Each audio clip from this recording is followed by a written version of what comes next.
Los Angeles, January 1947. The city was still learning how to smile again. The war was over. The soldiers had come home. The studios were glowing. On theater marquees, beautiful faces promised romance, escape, and a version of America where every problem could be solved before the final reel. But a few miles away from the lights, on a quiet stretch of vacant land in Limerick Park, the city found something it could not edit. That morning, the neighborhood did not look like the beginning of a legend. It looked ordinary. Houses nearby, open ground, the pale winter light of Southern California. A mother walking with her young daughter, moving through a city that still believed its darkness could stay behind closed doors. Then she saw what she first thought might be a mannequin. It was not. The young woman would soon be identified as 22-year-old Elizabeth Short, a name that should have remained her own. But almost immediately, Los Angeles began replacing that name with another one. The Black Dahlia. A nickname, a headline, a myth. And that is where the case begins to change shape. Because the murder of Elizabeth Short was not only a police investigation. It became a mirror held up to Hollywood itself, a city built on fantasy, suddenly forced to confront a nightmare in its own backyard. The killer was never convicted. The file was never closed. And nearly 80 years later, one question still cuts through the noise. Was the truth lost because there was too little evidence, or because the story became too famous to see clearly? Most people remember this case as a murder mystery. A beautiful young woman. A brutal crime. A city stunned into obsession. A killer who seemed to vanish into the machinery of Los Angeles. But that is only the surface of the file. The deeper question is not simply who killed Elizabeth Short. The deeper question is how Elizabeth Short became the Black Dahlia, and why that transformation may be one of the reasons the case still feels impossible to separate from rumor, performance, and myth. Because from the beginning, this was not an ordinary investigation moving quietly through evidence, witnesses, and police reports. It was a public spectacle almost as soon as the body was found. Newspapers competed for every detail. Strangers came forward with stories. False confessions multiplied. Her private life was pulled apart, rearranged, and sold back to the public as if it were the missing key to her death. And somewhere inside that storm, the real woman began to disappear. So this is not just a story about a cold case.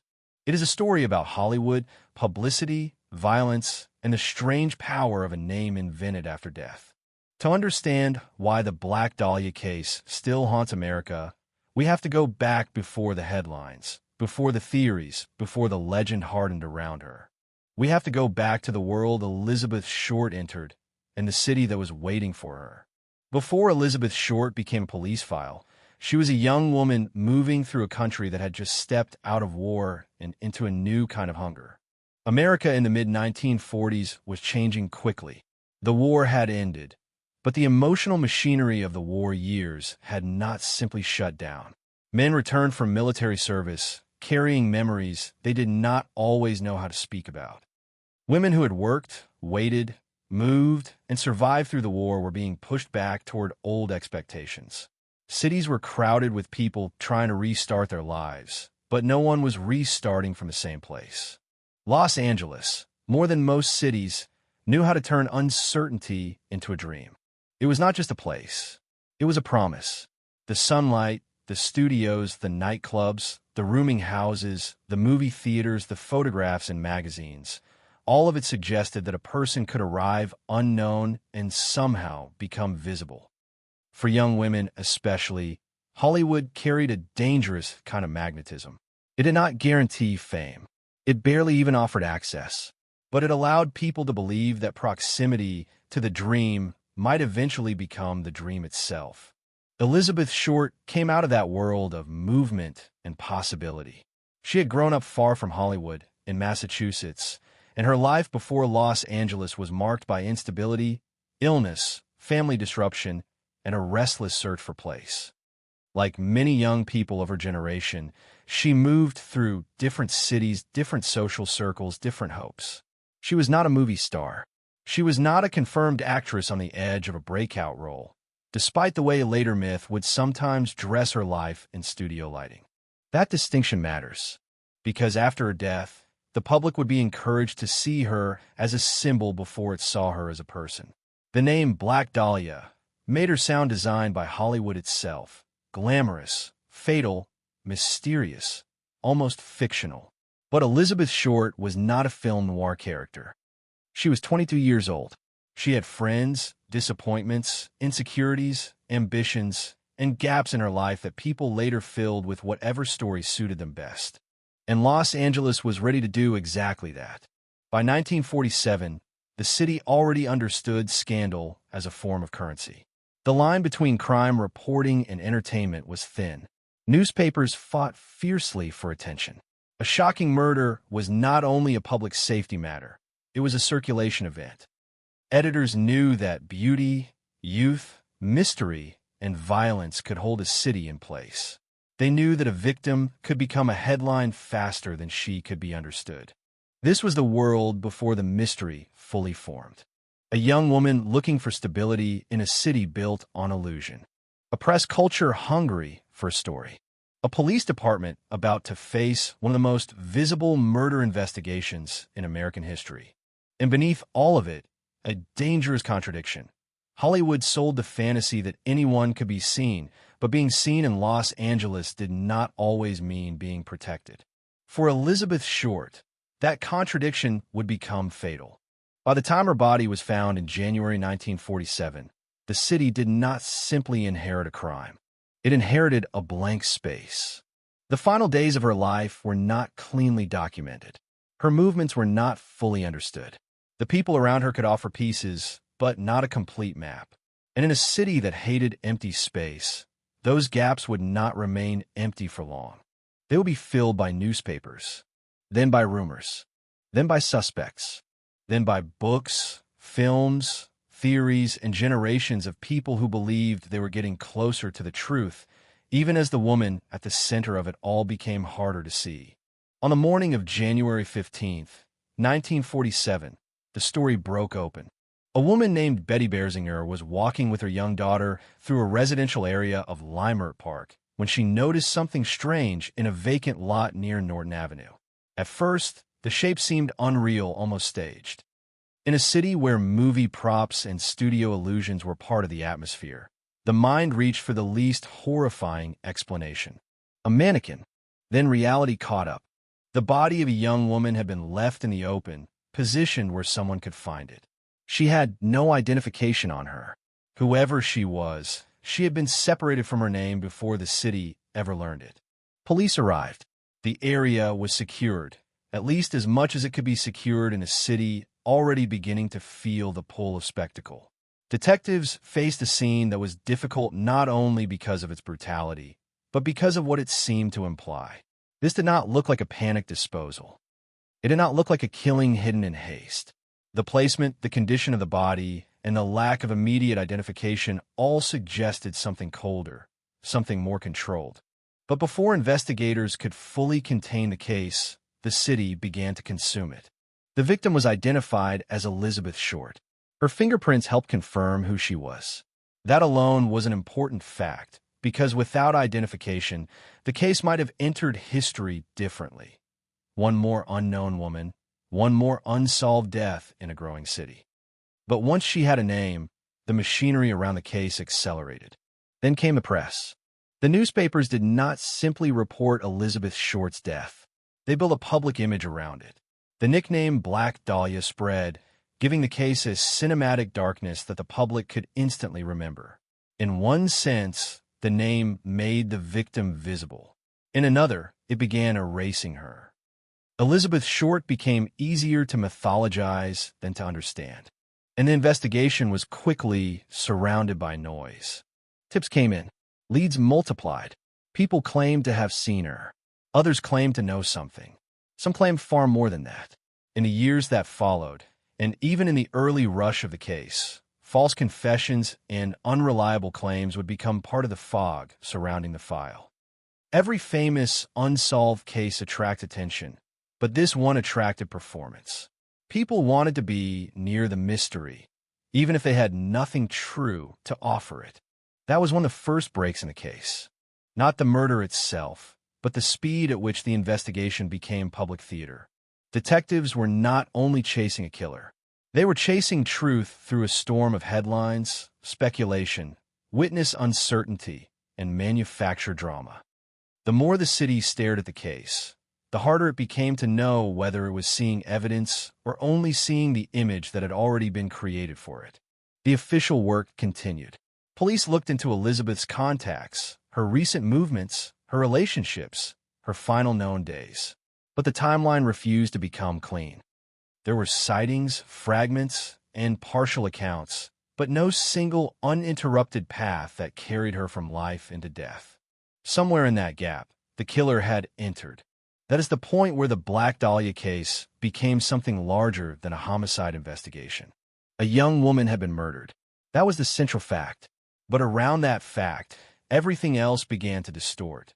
The city, the newspapers, the suspects, the witnesses, even the name by which the world would remember her. The break was not only the discovery in the vacant lot. The break was the moment Elizabeth Short stopped belonging to herself and became a story Los Angeles could not stop rewriting. The Black Dahlia case does not remain disturbing only because it was unsolved. Many murders go unsolved. Many investigations lose momentum. Many names disappear into archives, remembered by families but not by the wider world. What makes this file different is the way almost every layer of it seems to bend under pressure. The first thing that does not fit is the scene itself. Investigators were not looking at a body hidden in panic, buried in haste, or abandoned in a place where no one was expected to look. Elizabeth Short was left in the open. The discovery was almost inevitable. That detail has haunted the case for decades because it suggests a killer who is not simply trying to escape notice. It suggests someone who either accepted the risk of discovery, wanted discovery, or believed the city itself could be used as part of the crime. That does not prove a motive. It does not prove a suspect, but it changes the emotional temperature of the file. The second thing that does not fit is the gap around her final days. In a clean investigation, a victim's last movements become a narrowing corridor. Detectives build a timeline. They find the last confirmed sighting, the last conversation, the last person known to be with her. The walls close in. But Elizabeth Short's final path never closed that way. There were fragments. There were claims. There were people who remembered her or said they did. There were accounts that helped and others that only complicated the picture. Yet the final stretch between the woman who was still alive and the body found in Limerick Park remained dangerously incomplete. And where a timeline has gaps, imagination begins to move in. The third thing that does not fit is the behavior of the public. A murder investigation depends on information, but this case received something more unstable: attention. The more famous it became, the more people wanted to attach themselves to it. Some offered tips. Some offered rumors. Some offered confessions that did not hold. Some may have wanted importance. Others may have wanted proximity to fear. For investigators, that kind of attention is not always helpful. A real clue and a false lead can arrive in the same tone of voice. A witness who wants to help and a person who wants to be noticed can sound equally certain. And in a case already drowning in headlines, certainty became dangerous. The fourth thing that does not fit is the media image of Elizabeth Short. The public did not simply learn about a victim. It learned a character. The Black Dahlia. The name was unforgettable, but it was also a trap. It wrapped Elizabeth Short in noir glamour, sexual suggestion, and fatal mystery. It made her easier to sell and harder to protect. Once that image took hold, every detail of her life could be dragged toward it. Her clothes, her friendships, her movements, her ambitions, her vulnerabilities, all of it could be made to look like foreshadowing. But a victim's life is not evidence just because the public wants it to be. This may be the most important distortion in the entire file. The mystery did not only grow because the police failed to solve it. It grew because the culture around the case kept demanding a story that felt worthy of a nickname. The fifth thing that does not fit is the afterlife of the case.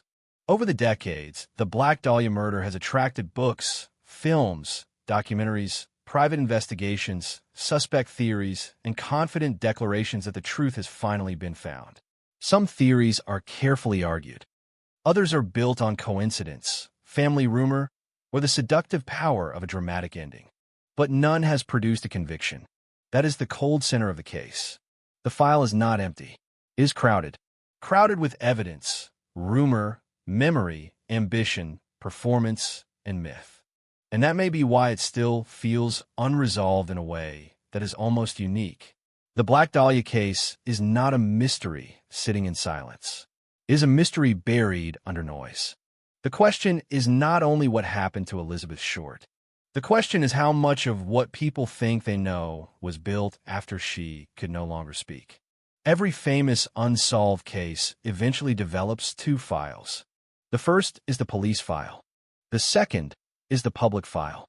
The police file is built from interviews, reports, evidence, timelines, and decisions made under pressure. The public file is built from headlines, books, memory, suspicion, obsession, and the human need to make a story end. The Black Dahlia case sits in the dangerous space between those two files.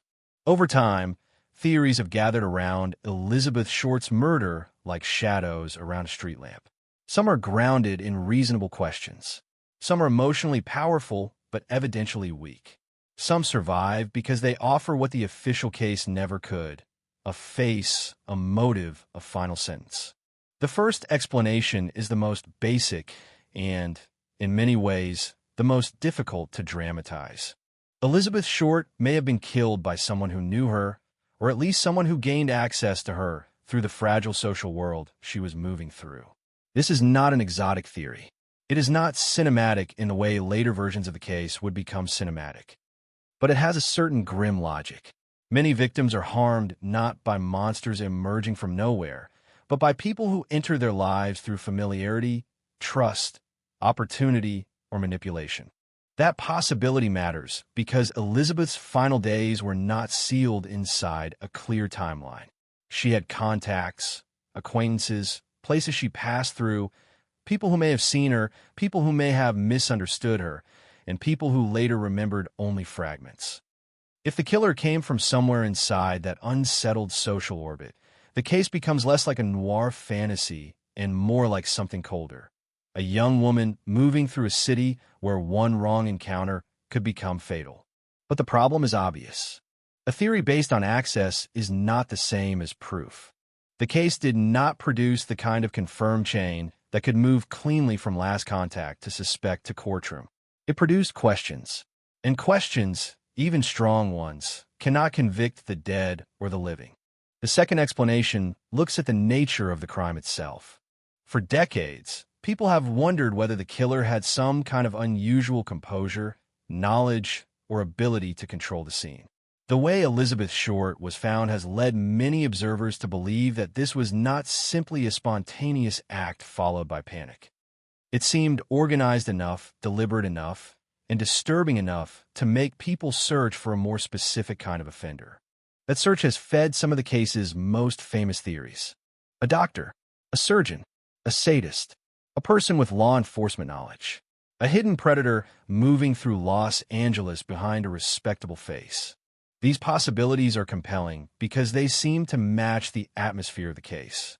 Hollywood loves the idea of evil wearing a suit, living behind a clean door, walking through the city unnoticed while everyone looks in the wrong direction. But here again, the file resists certainty. The appearance of control does not automatically identify a profession. A shocking crime scene can suggest calculation without proving surgical expertise. A killer can be organized without being brilliant. A case can look ritualistic to the public because the public is trying to read intention from horror. That is where the Black Dahlia file becomes treacherous. The mind wants the brutality to mean something specific. But sometimes a crime can be deliberate and still not reveal the clean profile people want from it. The third explanation belongs partly to the investigation and partly to culture. As the case grew famous, certain suspects became larger than life. Names surfaced in books, private investigations, family allegations, and media retellings. Some theories came with elaborate timelines. Some connected Elizabeth Short to powerful or dangerous men. Some argued that corruption, influence, or professional status helped protect the killer. Others suggested that the truth had been visible all along, hidden not in missing evidence, but in a failure of will. These theories are powerful because they offer a story with structure. They give the case a villain. They give the city a secret. They give the audience the feeling that the answer was not lost, but buried. And that is emotionally satisfying. But emotional satisfaction is not the same as historical proof. The more famous a suspect theory becomes, the easier it is for the theory to start behaving like evidence. A dramatic accusation gets repeated. Repetition becomes familiarity. Familiarity begins to feel like plausibility. Then, eventually, people forget where the proof ends and the story begins. That is one of the great dangers of the Black Dahlia case. The mystery has produced a marketplace of certainty. People do not only ask what happened. They arrive already believing that someone, somewhere, solved it. They bring a name. They bring a book. They bring a family secret. They bring an interpretation of a photograph, a memory, a coincidence, a phrase, a location, a pattern. Some of those claims deserve to be read carefully. Some deserve skepticism. But none of them changes the central fact. No one was convicted for the murder of Elizabeth Short. The fourth explanation is less about one killer and more about the machine around the case. Maybe the reason the Black Dahlia murder still feels unresolved is not because one perfect answer has been hidden from us. Maybe it is because the case became contaminated by fame almost immediately. The crime, the press, the investigation, the false confessions, the rumors, and the later mythology all began to merge. In that version, the mystery is not only inside the killer's identity. It is inside the process by which truth was buried. A city needed a story. Newspapers needed a figure. The public needed a symbol. Hollywood needed a darkness that looked like Hollywood. And Elizabeth Short, who could no longer defend herself, became the surface onto which all of it was projected. This does not mean the truth is unknowable. It means the truth is trapped behind too many versions of itself. That is why the Black Dahlia case continues to disturb people. Not because there are no theories, but because there are too many.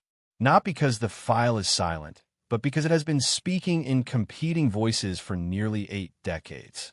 And when a case becomes that famous, the question changes. It is no longer only, who killed Elizabeth Short? It becomes, how do you find the truth after the legend has learned to speak louder than the evidence? The Black Dahlia case reveals something larger than the failure to solve one murder. It reveals what can happen when a real person enters the machinery of myth. Elizabeth Short did not become famous because the world understood her. She became famous because the world could not stop rewriting her. Every gap in her life became an invitation. Every uncertainty became a doorway. Every unanswered question allowed someone else to step in and explain her, judge her, glamorize her, or use her as evidence for a larger story about Hollywood, danger, sex, corruption, or evil hiding behind beautiful surfaces. That is what makes the case so uncomfortable. The public often says it wants justice, but in famous crimes, justice can quietly become entangled with fascination. People begin by asking what happened. Then they ask what kind of woman she was. Then they ask whether her life contained clues, as if victimhood must be explained by personality, ambition, clothing, loneliness, or desire. This is where the Black Dahlia myth becomes cruel. It turns Elizabeth Short's life into a puzzle box and asks the dead to justify what was done to them. But the deeper truth is simpler and more devastating. A young woman was murdered. Her killer was never convicted. And after that, a city of image makers turned her into an image. In that sense, the case is not only about Los Angeles in 1947. It is about the way culture handles victims whose stories become useful. The more dramatic the crime, the more the victim risks becoming symbolic. The more symbolic the victim becomes, the easier it is to forget that she was once ordinary, unfinished, and human. That may be the final revelation inside this file. The Black Dahlia did not replace Elizabeth Short all at once. It happened headline by headline, theory by theory, retelling by retelling, until the name created after her death became more powerful than the name she carried in life. Nearly 80 years later, the vacant lot is no longer the same place. Los Angeles has changed. Hollywood has changed. The newspapers that once turned murder into mythology no longer rule the city in the same way. But the case remains, not only in police archives, not only in books, films, documentaries, and theories. It remains in the strange space between a woman's real name and the name the world gave her after she died. Elizabeth Short was 22 years old. The Black Dahlia became immortal. And that is the part of the file that still feels unfinished. Because an unsolved murder leaves one kind of wound, but a victim transformed into a legend leaves another. It asks whether we are searching for justice or whether we have become attached to the darkness of the story itself. The killer was never convicted. The truth was never fully recovered. And somewhere beneath the headlines, the suspects, the confessions, and the myths, Elizabeth Short is still waiting to be seen without the shadow of the name that swallowed her. If there is another case where the truth seems buried beneath fame, rumor, or silence, leave in the comments. Because some files are not closed. They're only waiting for someone to read them more carefully.